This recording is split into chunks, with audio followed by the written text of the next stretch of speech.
Lieutenant Cale Marson's boots crunched over the jagged, reddish rocks of Kravos 7, each step announcing itself like a drum beat in a symphony of danger. The wind here didn't just whistle, it screamed, carrying with it fine particles that clawed at his skin like microscopic daggers.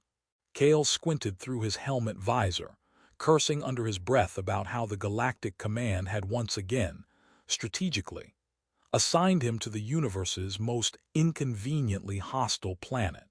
He muttered something about applying for a transfer to a vacation planet, preferably one with beaches and a strict, no monsters policy. He was half expecting a giant claw to reach out from the horizon and reply sarcastically. It was supposed to be a routine reconnaissance mission.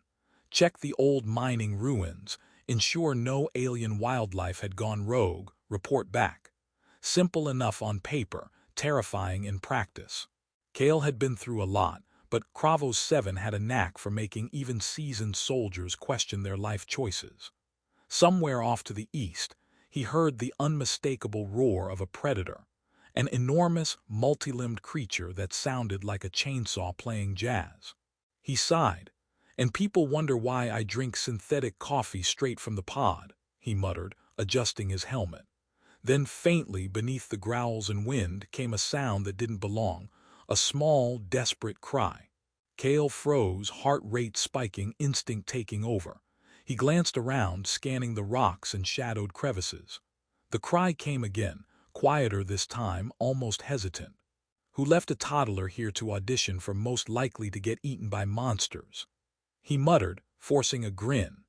Following the sound, he moved carefully, boots slipping occasionally on the loose gravel until he spotted her, a small figure huddled in a crevice, arms wrapped around herself. At first glance, she looked human. Pale skin dusted with fine grime, delicate features, a slender frame that seemed impossibly fragile in this wasteland. Then he noticed her ears. Long, tapered, and elegant, twitching slightly as if she were listening to a world Cale couldn't hear. Her eyes were huge, shimmering in the dim light with an iridescent glow that made it impossible not to stare. She looked up, wide-eyed, frightened, and Cale immediately felt a protective tug he tried to disguise with humor. "Well, you picked the wrong vacation spot, kid," he said, keeping his tone casual, though his hands itched to scoop her up. "Monsters everywhere, free of charge, mind you, limited time offer." She blinked at him, confusion flickering across her features. Cale tried again.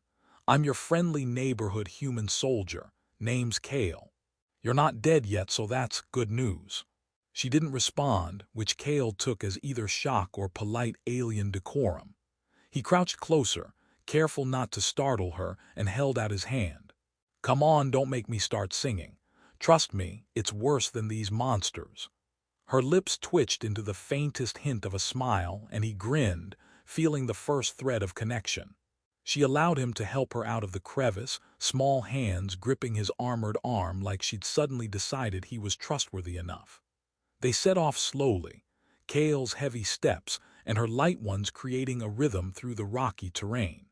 The wind howled, carrying distant roars that seemed almost conversational, like the monsters were mocking their intrusion.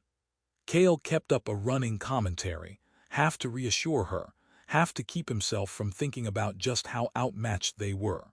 "Notice the fine architecture of this rock formation," he said, pointing to a jagged spire. "Originally intended as a home for monsters, the developer really dropped the ball on safety codes." She glanced at him, long ears twitching, and let out a quiet giggle, a sound so rare it made Cale pause.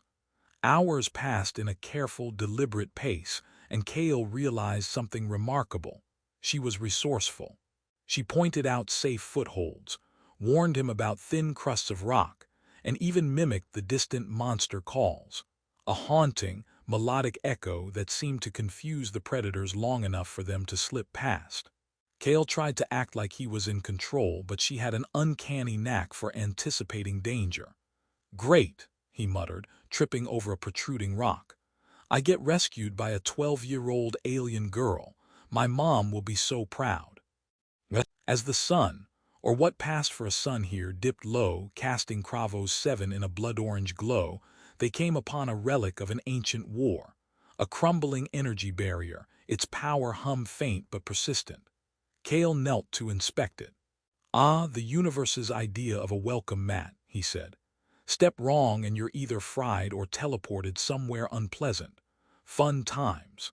Lyra, as he had decided to call her for now, studied the glyphs etched into the barrier with fascination, her long ears flicking back and forth. "This is clever," she said softly, her voice melodic. "But the humans never accounted for the rhythm of the wind or the predators." Kale stared at her, realizing that beneath the fragile exterior was intelligence, courage, and an unexpected sense of humor. "You're not just small and cute," he said, trying to sound authoritative, failing spectacularly. "You're annoying, in a good way." She rolled her eyes and smirked, and for a fleeting moment, Kravos 7 didn't feel quite so hostile. Their progress was suddenly interrupted when Kale triggered a hidden trap, a leftover gravitational snare from the war days. The world tilted violently, and both of them were hurled into a pit filled with mud, alien slime, and something that squelched ominously underfoot. Kale groaned, wiping sludge from his visor. "Yep, definitely not in the brochure." Lyra, sitting nearby, looked more annoyed than frightened and muttered something unintelligible, which Kale assumed was an alien curse. He smiled despite himself. They climbed out together, muddy and bruised, laughing at their misfortune. The tension that had been building since morning dissolved in shared absurdity, and Kale realized something he didn't expect. He was beginning to care about this small alien girl in ways that transcended duty. She had survived the monsters, the wind, and him, and if he was honest, he had never met anyone like her. As the twin moons of Kravos 7 rose, casting pale light over the jagged horizon, Kale adjusted his pack, glanced at Lyra, and whispered a thought he wasn't sure she could hear. "Well, kid, we might just make it through this after all. And if we don't, at least we'll have one hell of a story to tell the stars." They moved on, side by side, the sound of distant roars mingling with the occasional chuckle. Two unlikely companions carving a fragile path through a planet that seemed determined to swallow them whole. Kale and Lyra moved cautiously through the remnants of what had once been a sprawling city, though city might have been generous. Jagged towers jutted skyward like broken teeth, their surfaces etched with glowing runes that flickered intermittently as if the structures themselves were sighing in exhaustion. Lyra's long ears twitched constantly, swiveling to catch subtle vibrations in the air. She paused at a collapsed bridge spanning a chasm, peering down into the mist that swirled far below. "We could go around," she suggested, her voice calm, though the sharp tilt of her brow betrayed the hint of impatience Kale had learned to recognize. Kale squinted at the expanse, then shrugged. "Or we could jump and hope gravity's in a good mood today. I vote the roundabout." He paused, noticing her unimpressed stare, and added quickly, "Kidding, mostly." Lyra rolled her eyes but stepped aside to let him inspect the safer route. As he traced a path along crumbling walkways, he found himself glancing at her more often than he'd admit. There was something about the way her eyes caught the flickering neon of the ancient glyphs, the way her long ears angled with curiosity. It was as if she belonged to this strange, fractured world just as much as he didn't. The city was alive in its own alien way. Small, hovering drones whirred past, their sensors long deactivated yet still tracing patterns in the air as if remembering their original purpose. Kale reached out to touch one and it spun lazily, bumping him in the chest before zipping off. "Very helpful," he muttered. "I'm glad it has your job." Lyra laughed softly, and he realized that sound alone made the ruins seem less hostile. She pointed to a series of floating platforms, remnants of an ancient transport system, hovering in midair with a soft hum. "We can take those," she said. "Easier than the ground and fewer holes for you to fall into." Kale raised a brow. "I appreciate the vote of confidence." He stepped onto the first platform, wobbling slightly, and muttered, "Gravity's still mad at me." They moved in silence for a stretch, the city opening up into a central plaza where holographic projections from centuries ago flickered awkwardly, looping fragments of music, dance, and announcements no longer relevant. Kale couldn't resist poking at one, and a loop of an ancient alien politician waving at the sky made him groan. I swear, one of these days someone will sue for emotional damage from these holograms. Lyra crouched beside him, adjusting a tiny device she'd pulled from her pack, and whispered, "They're still broadcasting energy signatures. If we calibrate it, we could use it to shield ourselves from predators." Kale blinked. "Wait, so you're saying you just hacked a 100-year-old alien machine that looks like it's about to collapse? That's not terrifying at all." As they tested her makeshift shield, a low growl rumbled through the plaza. Kale froze, expecting a predator to appear. Instead, a cluster of jellyfish-like creatures drifted lazily toward them, tendrils curling in the air, phosphorescent patterns pulsing along their gelatinous bodies. Kale waved his arms dramatically. "Okay, tiny glowing space blobs, I'm waving the white flag. No one wants a fight, all right." Lyra bit back a grin, tapping her device to modulate the shield. The creatures hesitated, then drifted away, leaving Kale looking like he had just performed a miracle. "I swear, I don't know if we just survived or you just gave the universe a reason to respect us," he said. They settled in a partially intact building for the night. Kale attempted to make a fire, muttering about how humans had mastered flame yet still couldn't make it work in alien atmospheres. Lyra shook her head and arranged a small array of glowing crystals in a pattern that pulsed warmly, lighting the room with a gentle, soothing light. "You really overcomplicate things," she teased. Kale grinned. "And yet here we are alive, so clearly my method works eventually." The conversation drifted to their backgrounds. Kale told stories of his training, of planets he'd been assigned to, of mistakes made and survived. Lyra spoke cautiously at first, then gradually of her life before she'd been abandoned. The cities of her youth, the laboratories where she had learned to tinker with alien tech, the people who had cared for her, briefly. Kale listened, realizing that in this small, alien figure lay a depth of experience and intelligence that outstripped his own in unexpected ways. Her humor was dry, her observations sharp, and her occasional sarcasm caught him off guard. Yet beneath it all, Kale sensed a quiet resilience, a stubbornness that refused to be cowed by the dangers surrounding them. The next day, they navigated a narrow canyon, walls lined with fossilized creatures, evidence of long-dead predators that had once dominated the planet. Kale quipped about the local wildlife decor, earning a small, exasperated sigh from Lyra. She, however, noticed patterns in the canyon walls, cracks that formed natural steps, airflow that indicated the presence of predators elsewhere. "You see," she said, tilting her head, "if you pay attention, the canyon speaks." Kale stared at her, momentarily speechless. The canyon talks," Lyra smirked. "Not literally, but you humans, you rarely listen." Kale laughed, realizing she had a point, even if phrased in a way that felt like an alien insult.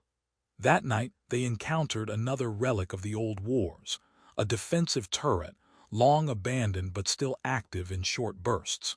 Kale ducked as a pulse of energy fizzed past his head, muttering about safety protocols that had clearly been ignored by the original designers. Lyra, rolling her eyes, modified the turret with a few quick adjustments, causing it to spin harmlessly and emit cheerful lights instead of lethal blasts. Kale stared. "You're not just clever, you're terrifyingly clever." She shrugged, a mischievous glint in her iridescent eyes. "Someone has to keep you alive." By the time they reached the outskirts of the city ruins, they had formed a rhythm. Kale providing muscle, humor, and impulsive bravery. Lyra providing intelligence, calm, and the occasional sarcastic commentary. The dangers of Kravos 7 were far from gone, but the small alien woman he had rescued was no longer simply someone to protect. She was a partner, a strategist, and increasingly someone he couldn't imagine facing the wasteland without.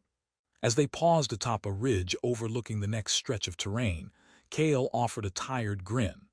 "Well, kid, if we survive the next 100 meters, I vote we retire from heroics and open a cafe somewhere. Preferably one without monsters, gravity traps, or ancient alien technology that attacks us for fun." Lyra's long ears twitched, and she let out a quiet laugh that echoed in the canyon. "I'll hold you to that," she said. For the first time since he'd found her, Kale felt a warmth that wasn't from his suit's heating system. They set off again, side by side, a mismatched but formidable pair navigating a planet that seemed determined to test them, and discovering in each other a bond that was growing faster than either of them had anticipated. The horizon glowed with an unnatural light as Kale and Lyra crested the final ridge of Kravos 7, revealing the sprawling battlefield that had been waiting for them. Dozens of bioengineered monsters prowled below, their segmented bodies glinting like dark metal, tendrils writhing as if tasting the air for prey. Energy fields pulsed sporadically, remnants of defensive systems left over from the old interstellar war. Kale swallowed, taking in the scale of what they faced. "Well," he muttered, adjusting his pack, "at least someone remembered to invite us to the party." Lyra's long ears twitched at the distant vibrations, and she glanced at him with an almost imperceptible smirk. "You have a way with words, Lieutenant," she said. "Mostly wrong but memorable." Kale couldn't help the laugh that escaped him. Memorable wrong, perfect for a battlefield memoir. He gestured at the monsters. "We start here, then lunch somewhere with fewer teeth." Lyra shook her head, already scanning the terrain. "No time for jokes. We need a strategy." Kale groaned, the familiar thrill of impending danger mingling with exhaustion and awe. Yet as he looked at her, at the precision in the way she moved, the sharpness in her gaze, he felt a steady surge of confidence. They had survived this far because of her ingenuity and his, admittedly chaotic, determination. Together, they were formidable. They descended into the lower valley cautiously, Kale moving like a seasoned soldier and Lyra adjusting energy pulses with small devices she had cobbled together from ancient tech. Every step seemed to trigger responses from the monsters, which hunched and hissed, their glowing eyes tracking their movements. Kale couldn't resist a whisper. "I'm starting to think the universe is personally offended by us today." Lyra gave a quiet laugh, her ears flicking. "Mostly you," she said. "I just help you survive." Kale gave her a mock glare. "Rude, considering I've been keeping you alive with my charm and impeccable judgment." The first wave of monsters advanced, and Kale and Lyra leapt into action.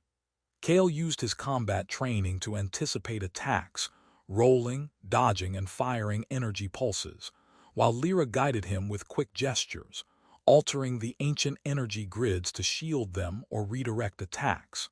One particularly large predator lunged at Kale, and he slipped, falling into a shallow crater. Lyra, eyes narrowing, pressed her palms together and sent a pulse of alien energy through the ground, sending the creature skidding sideways into a wall of jagged stone. Kale got to his feet, brushing himself off, and muttered, "You're terrifyingly good at that." Lyra only smirked. "You said it yourself." As they pushed deeper into the battlefield, Kale began noticing subtle patterns in Lyra's strategies. She predicted the monsters' movements, calculated trajectories, and even anticipated the way the energy fields could be manipulated. It was a dance of life and death, punctuated with absurd moments. Kale tripping over a half-buried mechanical limb while Lyra scolded him, or a small automated turret misfiring harmlessly, hitting a wall with a clang that made them both wince and laugh.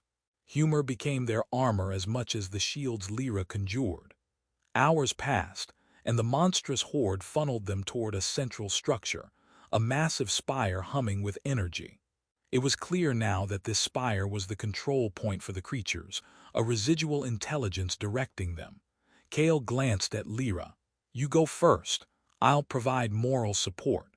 Lyra rolled her eyes but didn't argue, stepping forward with a graceful determination. Her long ears flicked to every vibration, her hands dancing over a small console she had salvaged. Kale watched her, all mingling with something deeper, a feeling he hadn't anticipated when he first found her huddled in that crevice. The spire's defenses activated, energy blasts lancing toward them. Kale ducked, firing in all directions, improvising as best he could. Lyra's devices pulsed, sending waves that disrupted the monster's neural signals, slowing their advance. Together, they moved with a rhythm that was almost intuitive, the combination of human instinct and alien precision forming a seamless partnership. At one point, a monstrous creature lunged directly at Kale, and he braced for impact, only to be shoved aside by Lyra in a precise, almost casual maneuver. He rolled to the ground, laughing despite the chaos. Okay, noted. Never doubt the alien with long ears. Finally, they reached the spire's control chamber. A colossal energy core hummed, pulsing in sync with the monster's movements. Kale glanced at Lyra, breath ragged. So, what's the plan? She smiled faintly with a confidence that belied the danger. We redirect the energy pulse. The monsters will be confused long enough for us to escape. Kale nodded, feeling an odd sense of calm. He trusted her implicitly now, more than anyone he had ever served with. Together, they manipulated the core, Lyra guiding, Kale improvising when things went sideways. Energy surged, the spire shuddered, and the monsters faltered, disoriented. They fled the collapsing battlefield as the creatures scattered or fell into the cratered terrain, their reign of terror broken. Kale stumbled, laughing, mud and alien slime coating his armor. Lyra caught him instinctively, steadying him, and he found himself staring into her luminous eyes. "We did it," he said, voice catching between relief and disbelief. She nodded, her expression softening. "We did." The planet grew quiet, the wind no longer a scream but a gentle whisper. Kale looked at Lyra, and something fundamental had shifted. He had begun the mission as a soldier, seeing only danger and duty. Now he saw partnership, friendship, and, against all odds, something like destiny. Lyra had taught him patience, observation, and the strength in thinking before leaping. He had taught her trust, courage, and, in his own fumbling way, the value of persistence and humor in the face of hopelessness. As they made their way back to the ridge overlooking the expanse they had traversed, Kale teased, "So, future hero, any suggestions for a less apocalyptic vacation next time?" Lyra laughed, a melodic, bright sound that cut through the still air. "I think surviving Cravo's 7 counts as a lifetime achievement, but maybe somewhere with a beach and fewer monsters." Kale grinned, nodding. "Agreed. And no gravity traps, please. My knees still ache." The twin moons rose above them, casting silver light on the jagged horizon. They sat together in silence for a moment, watching the wind ripple across the barren landscape. Kale reached over, brushing a stray lock of hair from Lyra's face, and she leaned slightly into his hand, a gesture of quiet trust. In the chaos of the universe, on a planet that seemed determined to destroy them at every step, they had found something rare. Each other and the knowledge that together they could survive, and maybe even thrive. As the first light of a distant sun began to crest the horizon, Kale allowed himself a private thought. He had started this journey thinking of duty and survival. Now, he thought of loyalty, love, and the unexpected beauty in finding someone who could match your stride through the most hostile worlds imaginable. Lyra glanced at him, a small, knowing smile curving her lips. "Ready for the next adventure?" she asked. Kale chuckled, finally answering honestly, "With you, always." And together, they stepped forward, leaving the battlefield behind, carrying not just the scars of survival, but the spark of a bond that would shape the rest of their lives in ways the universe could never anticipate.